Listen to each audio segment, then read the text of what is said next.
दिन मुझसे अक्सर लोग पूछते हैं कि मैंने कुरान पढ़ना कब शुरू किया। फिर वो अंदाजा लगाते हैं कि यकीनन मेरा कुरान के साथ बचपन से एक बहुत गहरा ताल्लुक रहा होगा। लेकिन हकीकत यह है कि मुझे बचपन में कुरान पढ़ना पसंद नहीं था, बल्कि पसंद क्या, ये एक ऐसा काम था जिससे मैं दूर भागती थी। मेरे वालिदैन ने मुझे जिंदगी में कभी कुछ करने से नहीं रोका। बस एक कुरान था जिसको वो मुझे पढ़वाना बल्कि याद करवाना चाहते थे, और मैं सिर्फ उनको खुश करने के लिए 9 साल की उम्र में एक कुरान स्कूल में दाखिल हो गई थी। वहां मैंने 3 साल कुरान की वो तालीम हासिल की जो तालीम नहीं थी बल्कि अरबी का रट्टा था। मैं इस तजर्बे को हिफ्ज नहीं कहती, क्योंकि वहां उस्ताजा एक सिपारा पढ़ा के अगले की तरफ बढ़ जाते और पहले को भुला देते। जब उस्ताद नहीं पूछता तो शागिर्दों को क्या पड़ी है कि वो उस सिपारे की फिक्र करे। भूल गया सो भूल गया। 9 साल के बच्चे को हर माह एक सिपारा याद करवाओ और अगले माह इस सिपारे को ना सुनो तो वो भूल ही जाता है। इस स्कूल ने मुझे 30वें सिपारे की खत्म होते ही एक कार्ड भी इशू कर दिया, जिसके मुताबिक मैंने 30 के 30 सिपारे हिफ्ज कर लिए थे। लेकिन मैं जानती थी कि मुझे कुछ भी याद नहीं। मेरे पेरेंट्स इस बात को लेकर बड़ा परेशान होते थे। उनको अंदाजा था कि इस्लामिक स्कूल ने मुझे कुरान ठीक से याद नहीं करवाया, सो उन्होंने मुझे एक कारी साहब रख दिए जो रोज घर आके कुरान सुनते थे। वो कारी साहब उस वक्त हमारे घर आते जब उनको दोपहर में किसी स्कूल से घर जाना होता था।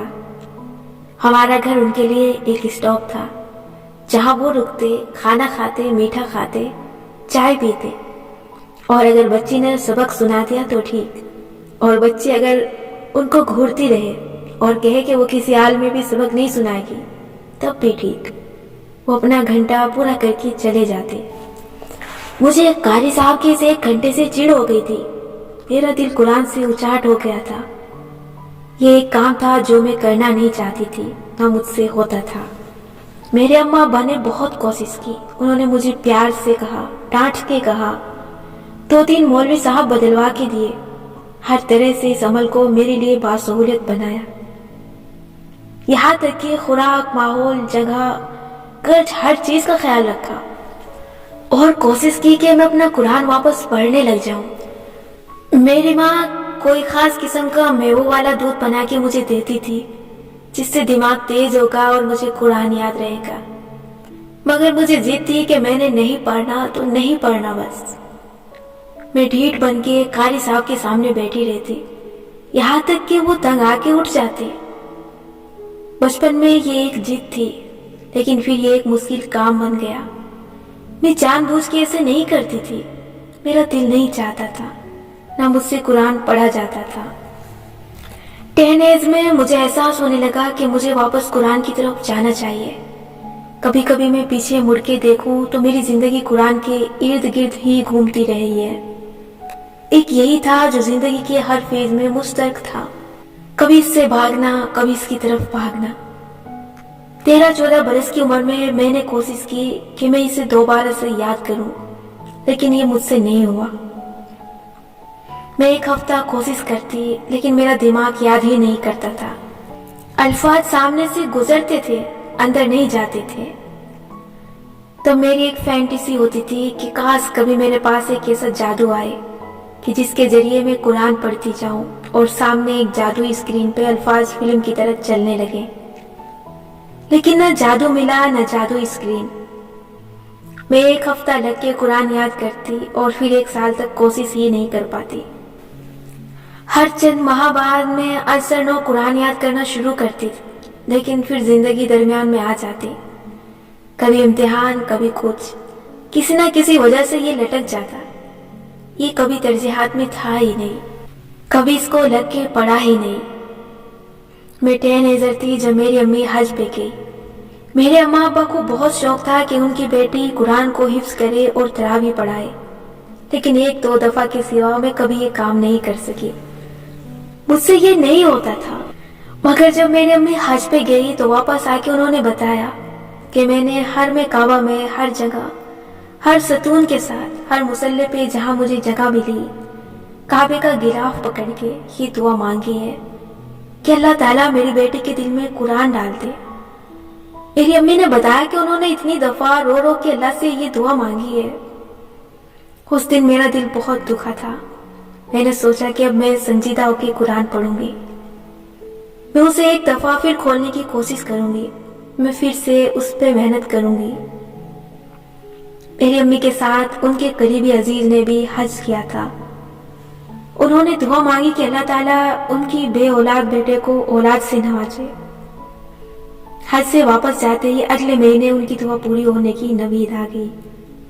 मुझे लगा मेरी अम्मी की दुआ भी पूरी हो जाएगी और मैंने कोशिश की, पहले सिपारे से याद करने की कोशिश, लेकिन हर दफा की तरह इस बार भी मैं सूरह बकरा भी पूरी नहीं कर सकी।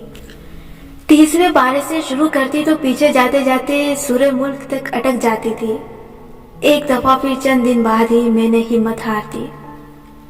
लेकिन जब इस दफा मुझसे कुरान छूटा तो मुझे बहुत गुस्सा आया, मगर मुझ पे ये वाज़ेह हो गया कि अगर मेरी अम्मी की हरम काबा में मांगी दुआओं के बावजूद मैं कुरान नहीं पढ़ सकी तो कभी नहीं पढ़ सकूंगी। उस दिन के बाद मैंने कोशिश छोड़ दी। मैंने कुरान पे गिव अप कर दिया, बिल्कुल कता ताल्लुक अख्तियार कर ली। इसके कोई 2 साल बाद की बात है। एक दिन मैं अपने रिश्तेदारों के यहाँ गई हुई थी। वहां मुझे एक बुजुर्ग खातून मिली। मेरी उनसे पहले कभी मुलाकात नहीं हुई थी, मगर मैंने सुना था कि वो किसी इस्लामी तालीम के इदारे में पढ़ाती है, शायद अलहुदा में।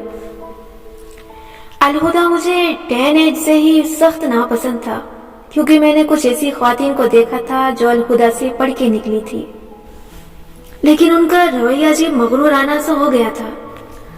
उनका रवैया देख के मेरा दिल इस इदारे से उकता गया था।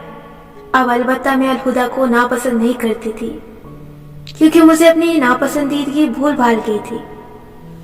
खैर, मैं उन आंटी से नॉर्मल बात करने लगी। ये 6 अगस्त 2010 की शाम का किस्सा है, आज से पूरे 10 बरस पहले। उन आंटी से बात करके मुझे काफी अच्छा लगा। उन्होंने मुझे ये नहीं कहा कि ये हराम है, वो हराम है, लोग ये और ये गुनाह कर रहे हैं और कयामत कल ही आ रही है। नहीं, उन्होंने वैसे ही रसूलुल्लाह सल्लल्लाहु अलैहि वसल्लम की जिंदगी से चंद वाक़यात बयान किए। दरअसल उन्होंने, मुझे याद आ रहा है, जुमे के दिन के बारे में बताया कि एन जुमे के वक्त शॉपिंग वगैरह नहीं करनी चाहिए। और उनके कहने का अंदाज ऐसा न था कि ये हराम है, वो हराम है, बल्कि वो ये बता रही थी कि जब जुमे को एक तिजारती काफिला आया तो लोग रसूलुल्लाह सल्लल्लाहु अलैहि वसल्लम को मिंबर पे खुतबा देते छोड़ के भाग खड़े हुए। मुझे अजीब सा अफसोस हुआ। मुझे दीन की समझ बूझ तब भी काफी थी, अमल अलबत्ता नमाज और हिजाब वगैरह से ज्यादा न था। इस वाक़े ने अजीब से रंज में डाला कि अल्लाह के रसूल को छोड़ के दुनियावी चीजों की तरफ भागना। उस दिन से आज तक मैं जुमे का खास ख्याल रखती हूँ। मेरे बुक स्टोर पे जुमे को छुट्टी होती है। अगर काम करना पड़े तो वर्कर्स को सख्त ताकीद होती है कि नमाज का तवील वक्फा लें। खैर, इन खातून से बात करके मैं घर आ गई, लेकिन दिल को एक इस्लामी वाक़या सुनना अच्छा लगा था। सोचा अलहुदा में शायद ऐसे ही इस्लामी वाक़यात पढ़ाते होंगे, इंटरेस्टिंग।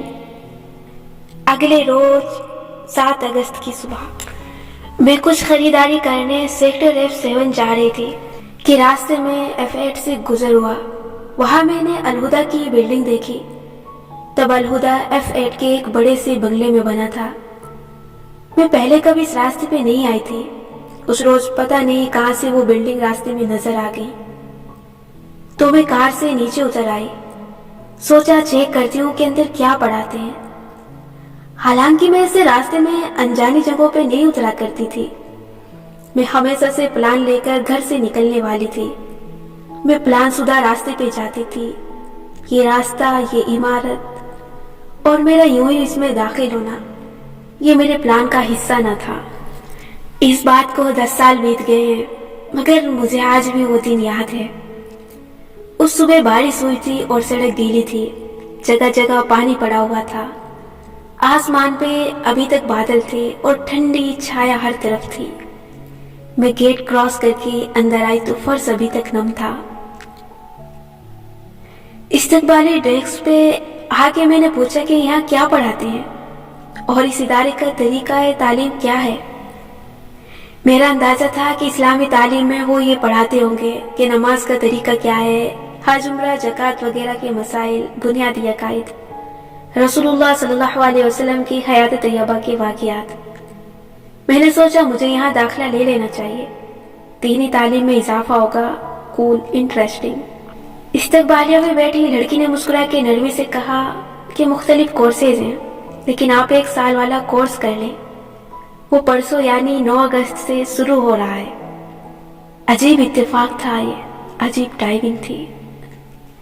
मैंने फीस जमा करवाई जो न होने के बराबर थी, किताबें खरीदी, वो चंद फ़िक़ही मसाइल की कुतुब थी। हाँ, मुझे अंदाज़ा था कि यहाँ दीनी मसाइल, वज़ू, नमाज, उम्रे वगैरह के मसाइल पढ़ाए जाएंगे। इसके अलावा पहला सिपारा भी मुझे खरीदना पड़ा, सफ़ेद जिल्द वाला सिपारा जिसमें कुरान का लफ्ज़ी तर्जुमा लिखा था। मैंने इससे पहले भी कुरान का तर्जुमा पढ़ रखा था कई जगहों से, शायद सारा नहीं। मैंने मौलाना मौदूदी की तफसीर भी पढ़ रखी थी। मुझे अंदाजा था कि यहाँ भी दर्स की तरह कुरान की तफसीर पढ़ाई जाएगी, कुरानी वाक़यात बयान होंगे, साथ ये बताया जाएगा कि ये हराम है, क्या हलाल है। मेरे लिए दीन की तालीम यही थी, हज हराम हज हलाल, फ़राइज़ व हुकूक का इल्म, जन्नत जहन्नुम का अहवाल, यही तो है दीन। नमाज, रोज़ा, हज, ज़कात, तौहीद, कबीरा गुनाहों से बचना। मैं पहले भी एक दीन से दूर लड़की नहीं थी, नमाज़ें पढ़ती थी, हिजाब पहनती थी, मेरे लिए इतना मुश्किल नहीं होगा। उस वक्त मुझे नहीं मालूम था कि बेशक ये चीज़ें इस कोर्स में पढ़ाई जाने वाली थी, लेकिन ये सानवी हैसियत की हामिल थी। ये इस कोर्स की अव्वल तरजीह नहीं थी, अव्वल पे कुछ और था, कुछ ऐसा जो मैं जिंदगी में पहली दफा दरियाफ्त करने जा रही थी। आज 19 अप्रैल 2020 है जब मैं ये सतूर लिख रही हूँ। आज मेरे हालात 10 बरस पहले वाले नहीं हैं। आज मैं बहुत अच्छे हाल में हूँ, सुकून में हूँ, अपनों के साथ हूँ। अल्लाह ने मुझे बहुत सी तकलीफ से निकाल लिया है। आज मैं अपने लैपटॉप पे ये सतूर लिखते हुए वक्फे वक्फे से कॉफ़ी के मग से एक घूंट भरती हूँ। 10 बरस पहले मुझे नहीं इल्म था कि आज मैं इस मकाम पे होंगी। इस बाब को लिखते वक्त, इन सतूर को लिखते वक्त बार बार मेरी आंखों में आंसू आ रहे हैं। अपना दिल काट के लिखना आसान नहीं होता। मैं चाहती हूँ कि मैं ये बाब रोए बगैर लिखूं ताकि मैं अगला बाब लिख सकूं, और इससे अगला और इससे अगला, यहाँ तक कि ये किताब मुकम्मल हो जाए। लेकिन मैं इस बाब को आराम से भी लिखना चाहती हूँ, सुकून से इस एक एक लम्हे को महसूस करके लिखना चाहती हूँ जो 10 साल पहले मैंने पहली बार महसूस किया था। उस बारिश से भीगी सुबह जब मैंने अलहुदा का यूनिफॉर्म खरीदा और नया बैग लिया तो बिल्कुल बैक टू स्कूल वाली फीलिंग्स आ रही थी। पहला दिन ओरिएंटेशन दिन था। हमारी ग्रुप इंचार्ज बाजी बारी बारी सब लड़कियों से पूछ रही थी कि आप सबका यहाँ आने का मकसद क्या है। मैं उस वक्त हर चीज को शक्की नजरों से देखती थी। मैं ये नहीं चाहती थी कि अगर इस इदारे के नजरियात कदामत पसंद है तो वो मुझे तब्दील करें या मुझे अपने जैसा बना दे। मैं अलहुदा तब्दील होने के लिए नहीं गई थी। मेरे साथ कोई ऐसा बड़ा इशू था भी नहीं। मैं वहाँ दीन के अकायद को समझने गई थी। मैंने यही बताया कि मैं दीन को गौर से पढ़ना चाहती हूँ ताकि सच और झूठ में फर्क कर सकूं, ताकि कोई मुझे दीन के बारे में कंफ्यूज न कर सके। खैर, क्लासेस का आगाज हुआ। अव्वलीन दिनों में एक बाजी ने हमें बताया कि आप अगर चाहते हैं कि कुरान आपको मिले तो आपको एक काम करना होगा। वो एक बात मैंने बिना सोचे समझे पल्ले से बांध ली और उस पर अमल भी किया। वो बात मैं आपको बाद में बताऊंगी, पहले ये बताती हूँ कि इस पे अमल करने के बाद क्या हुआ। मैंने पहले 3-4 दिन सब क्लासेस अटेंड की और मुझे सब खुश्क सी लगी। सबसे तवील क्लास तफसीर की थी जो कि 2 से 2.25 घंटों पे मुहित थी। उसमें उस्ताजा के रिकॉर्डेड लेक्चर चलते थे। आवाज बहुत क्लियर थी और साउंड सिस्टम इतना अच्छा था कि हर दरो दीवार के अंदर से आवाज निकलती महसूस होती थी। लेकिन शुरू में मुझे रिकॉर्ड शुदा आवाज से पढ़ने में कोफ्त होती थी, लेकिन आहिस्ता आहिस्ता समझ आने लगा। और समझ क्या आया, आयत का लफ्जी तर्जुमा, उनसे जुड़े अहकामात, अल्लाह ताला का तारुफ। इंटरेस्टिंग। एक अच्छा दीनी लेक्चर हमारे जैसे मुसलमानों के दिल पे वैसे ही असर करता है तो जाहिर अच्छा लगा, मगर बस इतना ही अच्छा लगा जितना किसी स्कॉलर का लेक्चर लगता है, बस इससे ज्यादा नहीं। उससे पहले भी डॉक्टर फरहत हाशमी के लेक्चर सुन रखे थे तो कुछ ज्यादा कुछ नया नहीं लगा। खैर चंद दिन मजीद गुजरे। मुझे तफसीर की क्लास में बहुत नींद आती थी और मैं बेध्यानी से आधी बातें सुन रही होती थी। एक दिन मैं अपने किसी मसले की फिक्र में उलझी गायब दिमागी से तफसीर सुन रही थी जब उस्ताजा के अल्फाज मेरे कान में पड़े। मैं रुक गई, ठहर के सुनने लगी। उस्ताजा किसी आयत की तफसीर बयान करते हुए उस आयत पे गौर और फिक्र तदब्बुर कर रही थी। उस आयत में जो कुछ बताया जा रहा था वो मेरा गुज़िश्ता रोज का मसला था जिसके बारे में मैं बहुत परेशान थी। मुझे ये इत्तेफाक अजीब लगा।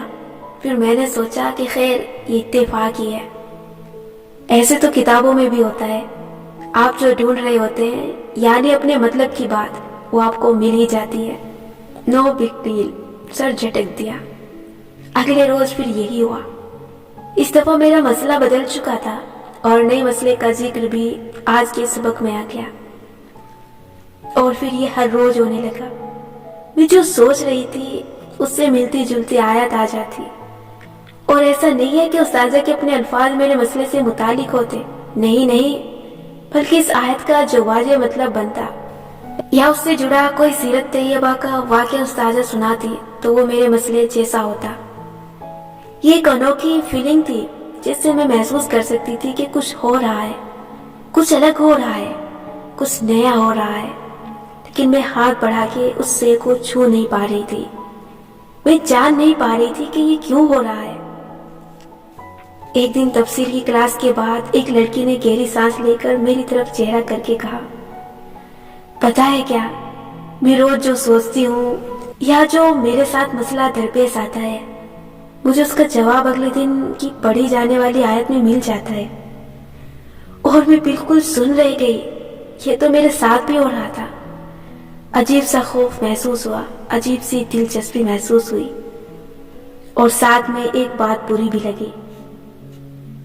मुझे जिंदगी के 20 साल किसी ने नहीं बताया, किसी बड़े, किसी स्कॉलर, किसी कुरान के हाफिज ने नहीं बताया कि कुरान हराम हलाल के अहकामात की किताब नहीं है, वो तौरात थी। कुरान इखलाकियात की किताब भी नहीं है, वो इंजील थी। कुरान दुआओं का मजमुआ भी नहीं है, वो ज़बूर थी।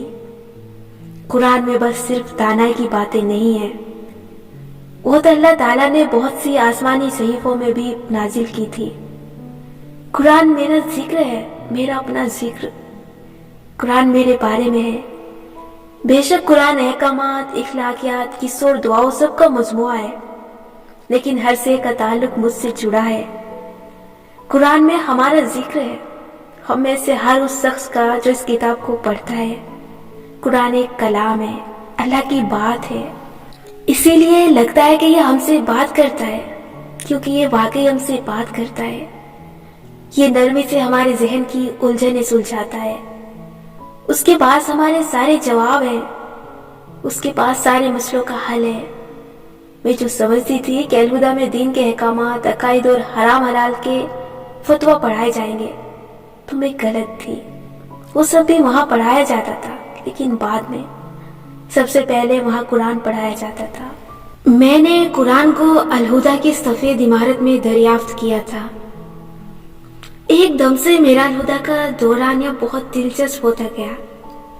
मैं रोज तफसीर के इन 2 घंटों का बहुत शौक से इंतजार करती और दिलचस्पी से सुनती कि आज मेरे लिए क्या आयत आएगी।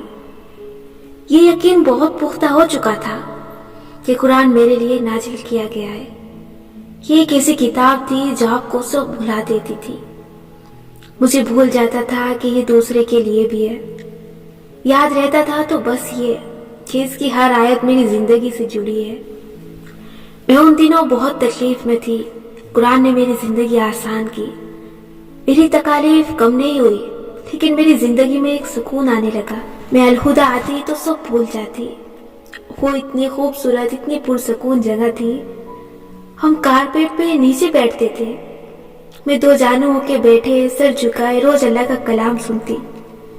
वो आयत मेरे दिल को शिफा देती थी। उन्होंने मुझे सब्र सिखाया, मुझे नरमी सिखाई, मुझे बड़ाई सिखाई।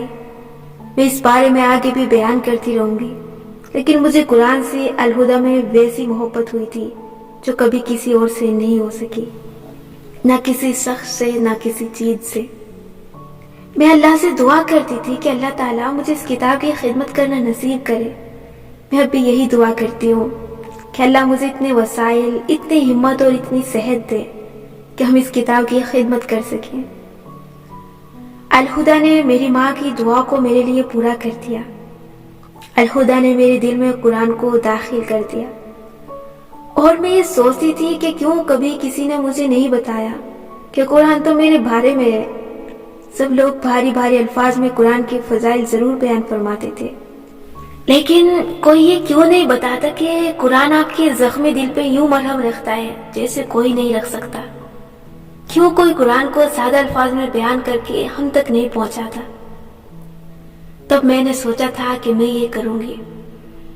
मेरी क्लास में एक लड़की थी, महमल। वो फारसी बान थी। उसकी सुनहरी रंग की आंखें और सुनहरे से बाल थे। वो ऊंची पोनीटेल बनाती थी। वो शादीशुदा थी और इन दिनों प्रेग्नेंट थी जब उसने अलहुदा का कोर्स शुरू किया था। मुझे नहीं मालूम कि इसकी क्या कहानी थी, बल्कि मुझे अभी तक इसकी कहानी नहीं मालूम, लेकिन मैंने उसी के नाम पे अपनी हीरोइन का नाम रखा। मुसहफ को मैंने अलहुदा के कोर्स के दौरान लिखा, और जब मुसहफ की आखिरी किस्त साया हुई, उन्हीं दिनों हमारा 1 साला कोर्स खत्म हुआ था। किस्सा तवील होता जा रहा है, इसलिए मैं वापस इस वजह की तरफ आऊंगी जिसके बाद मैं आपको ये किस्सा सुना रही हूँ।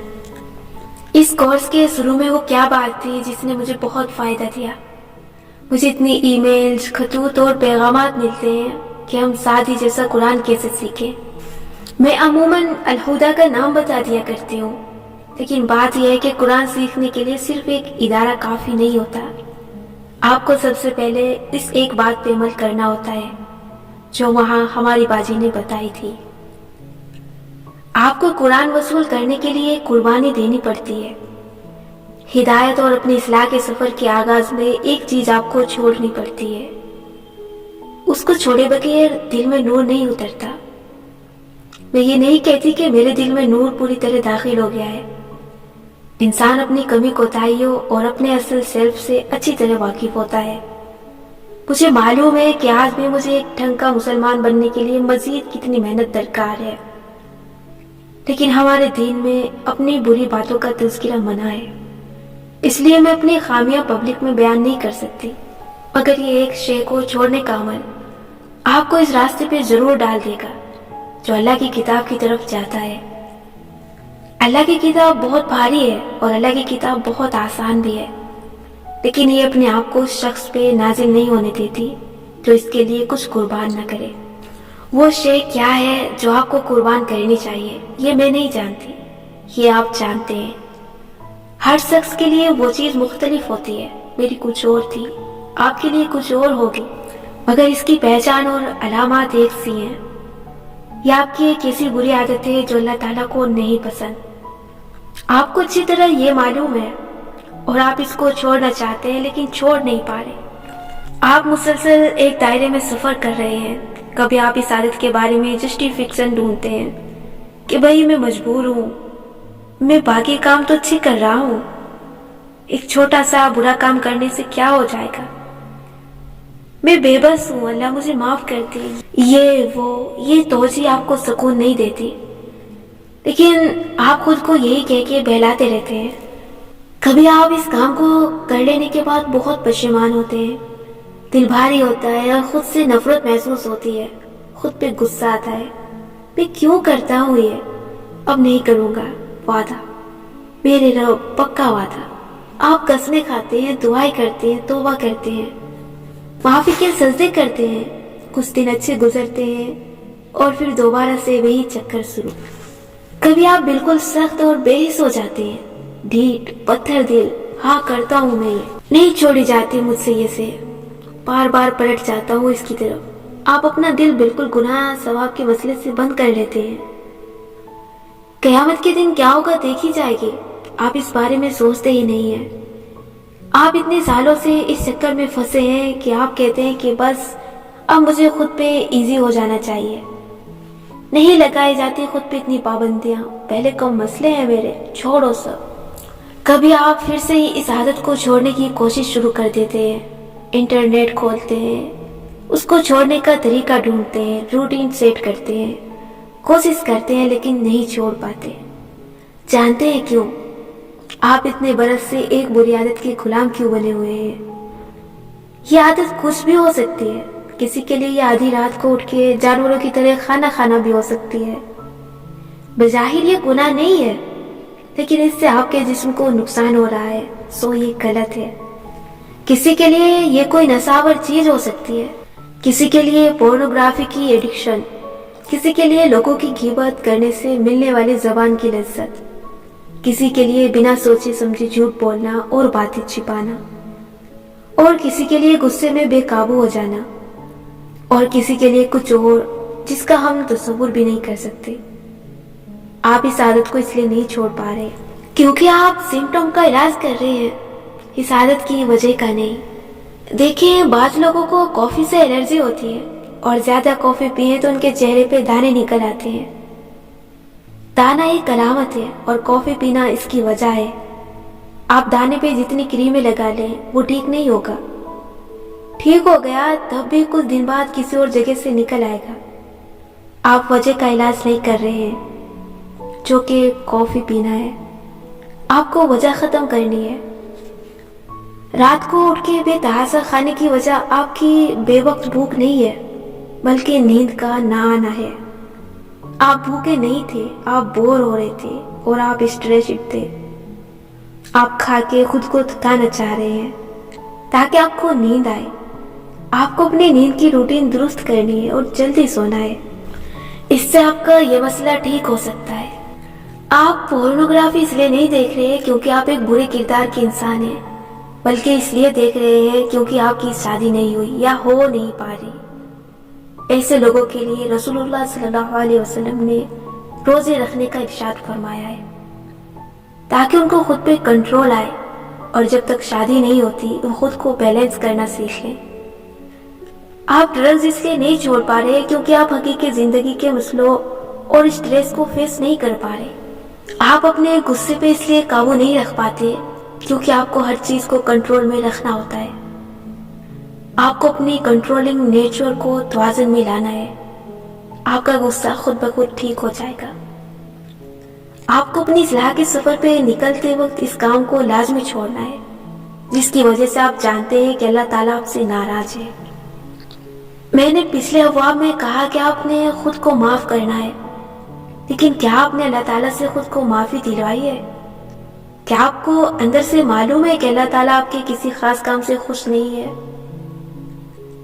अल्लाह खुश नहीं है तो इंसान के हाथ में कुछ भी नहीं है, न दुनिया में न आखिरत में। आप एक रोज नहाते हैं, अगले रोज फिर से मेले मेले होने लगते हैं। गर्म इलाकों में रहने वाले जल्दी मेले हो जाते हैं।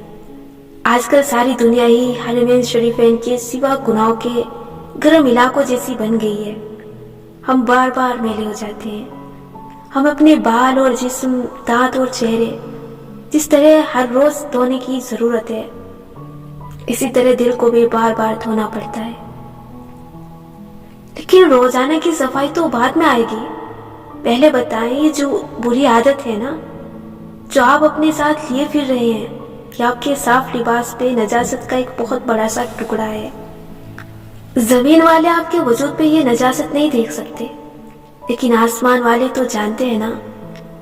अल्लाह के फरिश्ते क्या नहीं देखते होंगे कि ये शख्स जो लोगों के सामने इतना नेक बना फिरता है, रात की तन्हाई में क्या करता है। अल्लाह ताला को तो मानो सब मालूम है ही, लेकिन सोचें, अल्लाह के फरिश्ते दिन में 2 दफा आपका नामा अमाल लेकर ऊपर जाते हैं। اور وہ ہر سوموار اور جمعرات کو بھی آپ کے سارے ہفتے کی رودات لیے اللہ کے پاس جاتے ہیں. سو وہ ہر ہفتے آپ کی تفصیلی کہانی اپنے رب کے سامنے پیش کرتے ہیں. یہ ان کی جاب ہے. آپ کے اعمال کی فائلز میں درج ہو رہے ہیں. آپ کے اعمال ان کی فائلز میں درج ہو رہے ہیں. ہر سے لکھی جا رہی ہے. سوچیں فرشتے ہمارا ذکر کن الفاظ میں پیش کرتے ہوں گے. یہ جو لوگوں کے سامنے نیک ہے نا، اے ہمارے رب، یہ تنہائی میں اتنا پارسا نہیں ہے. یہ جو سب کے ساتھ خوش اخلاق ہے نا، یہ اپنی ماں کے ساتھ زبان دراز ہے. آخر کب چھوڑیں گے ہم اپنی سعادت کو، جس کا ذکر ہم فرشتوں سے سن لیں تو آنکھ اٹھانے کے قابل نہ رہیں؟ کب تک ہم ان بری عادتوں کے غلام بنے رہیں گے؟ کب تک اللہ تعالیٰ اور اس کے بعد اس کے فرشتوں کے سامنے خود کو شرمندہ کرتے رہیں گے؟ اللہ دیکھ رہا ہے اور اللہ کے فرشتے لکھ رہے ہیں. اب ہم نے یہ طے کرنا ہے کہ ہم اس سے کب نکلیں گے.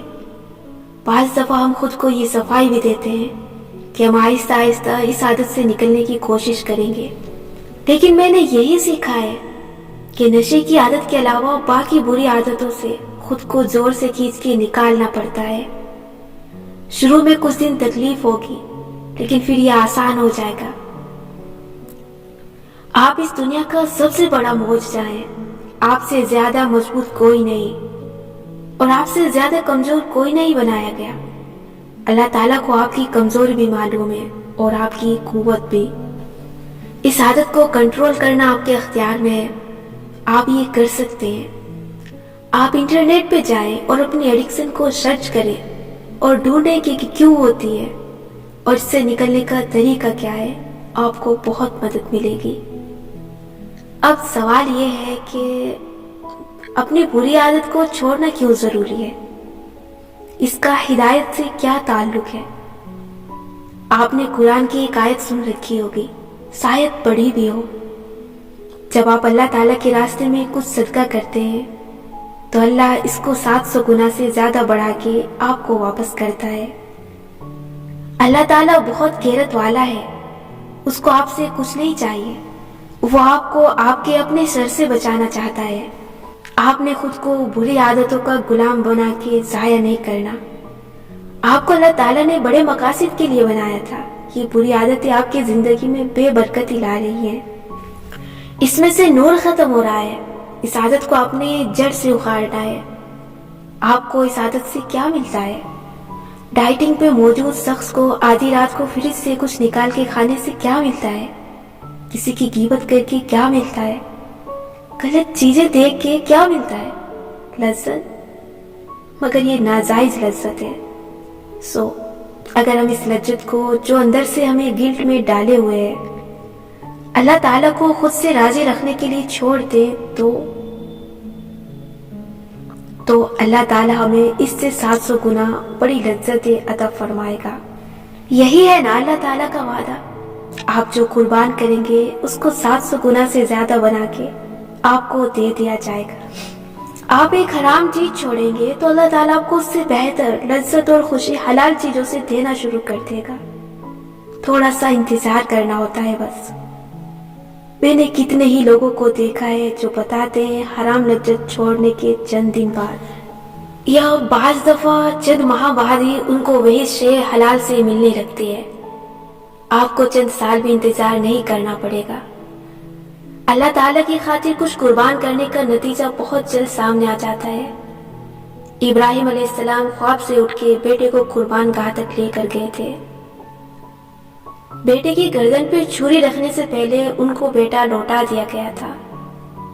آپ کو بھی حرام چھوڑنے پہ حلال کا انعام جلد ملے گا. بس اللہ تعالیٰ کے لیے اس سے کو چھوڑنے کی ہمت آج سے کرنی ہے. جب بھی کسی بری عادت کو ترک کرنے لگے تو یاد رکھیں آپ نے عادت نہیں چھوڑنی، اس کے ٹریگر کو چھوڑنا ہے.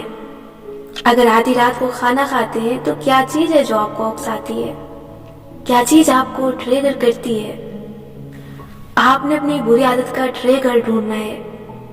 کیا چیز ہے جس کو دیکھنے سے آپ کا دل آلودہ ہوتا ہے اور آپ کسی ایسے کام میں پڑنے سے خود کو روک نہیں سکتے جو آپ کا نفس آلودہ کر دیتا ہے؟ क्या चीज है जो आपको गुस्सा दिलाती है और आप लोगों से बदतमीजी में ऐसी बातें कह जाते हैं जिन पे बाद में आप पछताते हैं। अपना ट्रिगर तलाश करें। आप ये करते हैं तो क्यों करते हैं, फिर इस वजह को खत्म करें। बुरी आदत खुद ब खुद खत्म हो जाएगी। बुरी आदत खत्म करने का एक और तरीका कबीरा गुनाहों से बचना है। जब आप ग़ीबत, झूठ, चोरी और ऐसे ख्वाहिश से बचते हैं जो कबाइर में शुमार किए जाते हैं, तो अल्लाह ताला आपकी छोटी मोटी बुरी आदतें खुद ब खुद छुड़वा देता है। ये अल्लाह का वादा है। एक लाजमी बात, आपने अपनी बुरी आदत किसी से बयान नहीं करनी।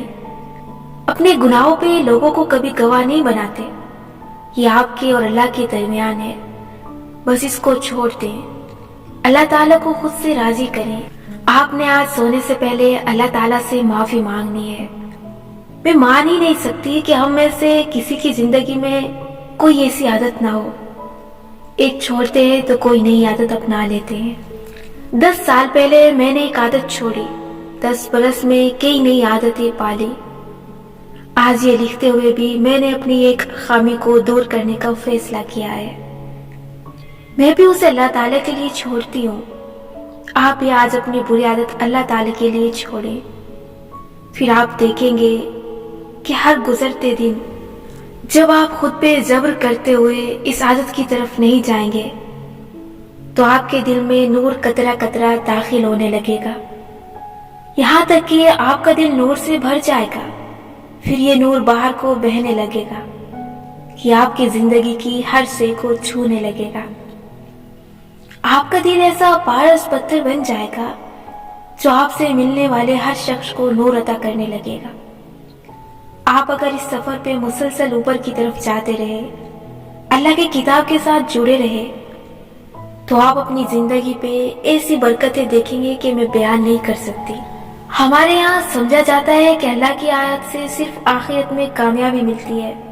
नहीं, आपको रिज़्क, औलाद और अपने कैरियर में आगे बढ़ने के लिए भी तस्बीहात और दुआओं की इतनी ही जरूरत होती है। ये सब भी अल्लाह ताला के तस्बीह, इस्तग़फ़ार और दुआओं से ही मिलता है। इंसान का अपने नफ्स को पाक कर लेना बहुत बड़ा अमल है, इतना बड़ा कि अल्लाह ताला ने 11 कसमें खा के उसको बयान किया है। बिस्मिल्लाहिर्रहमानिर्रहीम। कसम है सूरज की और कसम है उसकी धूप की और कसम है चांद की जब वो उसके पीछे आए और कसम है दिन की जब वो उसे रोशन करे और कसम है रात की जब वो उसे ढांप ले और कसम है आसमान की और कसम है उसकी जिसने उसको बनाया और कसम है जमीन की और कसम है उसकी जिसने उसे बिछाया और कसम है नफ्स की और कसम है उसकी जिसने इसको दुरुस्त किया, फिर उसको उसकी बदी और नेकी समझाई। बेशक वो कामयाब हुआ जिसने अपने नफ्स को पाक कर लिया और बेशक वो बर्बाद हो गया जिसने इसको आलूदा कर दिया। सूरा अश-शम्स। आज की मशक। आज रात आपने एक तजुर्बा करना है। रात 8 बजे के बाद आपने कुछ नहीं खाना। रात 10 बजे आपने बिस्तर पे चले जाना है और अपना फोन ऑफ करके बाथरूम में रख देना है। फोन पे सुबह फजर का अलार्म पहले से लगा लें। बिस्तर में लेट के आपने आंखों पे आई मास्क या कोई दुपट्टा रख लेना है जिससे आंखें मुकम्मल बंद हो जाए। आपको भले नींद ना आए, आपने आंखों को जबरदस्ती बंद रखना है। सुबह जल्द उठ के आपने नमाज पढ़नी है और खुली फिजा में जाके बैठ जाना है।